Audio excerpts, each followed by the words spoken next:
Сайн байцгаана уу? Та бүхэнд энэ өдрийн мэндийг хүргэе. Өнөөдөр би Монголын уран зохиолын нэгэн гайхамшигтай өгүүлэх болох наган тоглооны тухай ярих гэж байна.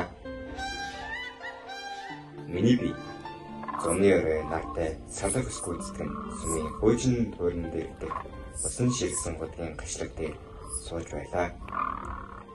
Миний хүн болсноор өнгөрсөн 15 жилийн дотор гайхмаар их үйл явдал болжээ. Сүм байсан, сүм үгүй болов. Энэ өгүүлбэрийг бид зүгээр нэг уншаад өнгөрөхгүй. Энд бүхэл бүтэн цаг хугацаа өөрчлөлт багтсан байдаг. Та бодоод үзтээ. Таны амьдралд байсан одоо байхгүй болсон зүйл юу вэ? Хүн заримдаа анзааралгүйгээр хамгийн чухал зүйлсээ алдаж явдаг. Би нутгийнхаа нартай салаагаас гүйдэж байгаа учраас шингэтлэн энцунаа. Оройн сайдны цаг. Айл айлын үнэний хооронд байсан 8 сарын ном ногоонд ног тал дээр алуурхан суунаглан мөлгөн. Энэ хэсгийг төсөөлөхөд яг л кино шиг харагдаж байна. Сэх зүйл удаа суунаглан бүх зүйл тайв.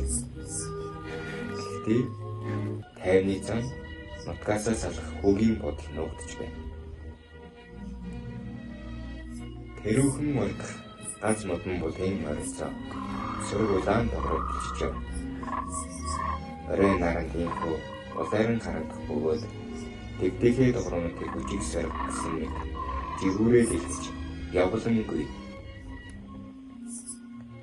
Энэ тэгдэхээ тогроонууд яг юутай адилхан санагдж байна вэ?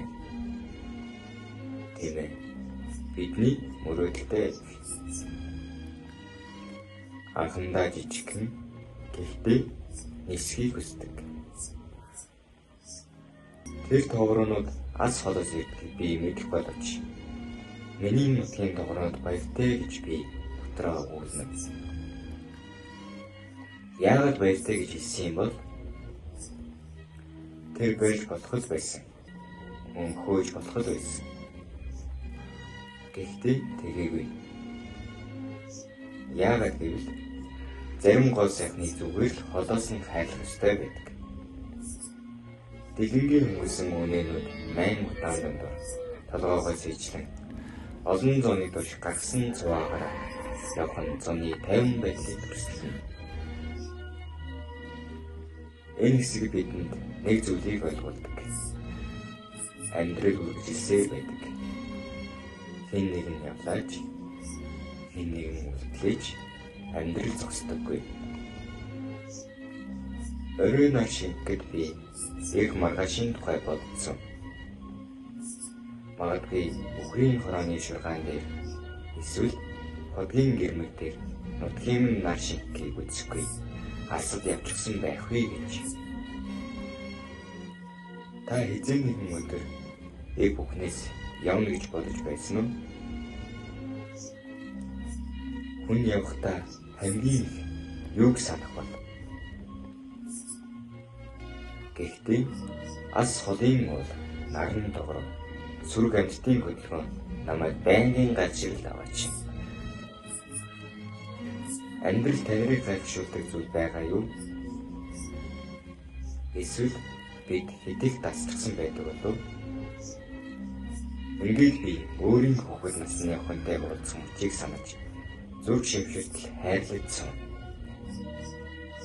Бидний балчирхан гинхэн хайрцаа, нууцаар хүсэмжлэг сэтгэл, өхөөргөн ядлууд бүгд надад дурсамж болон хэлтэн. Хүүхэд нас яагаад хамгийн нандин байдаг вэ? Учир нь тэр дахиж ирдэггүй.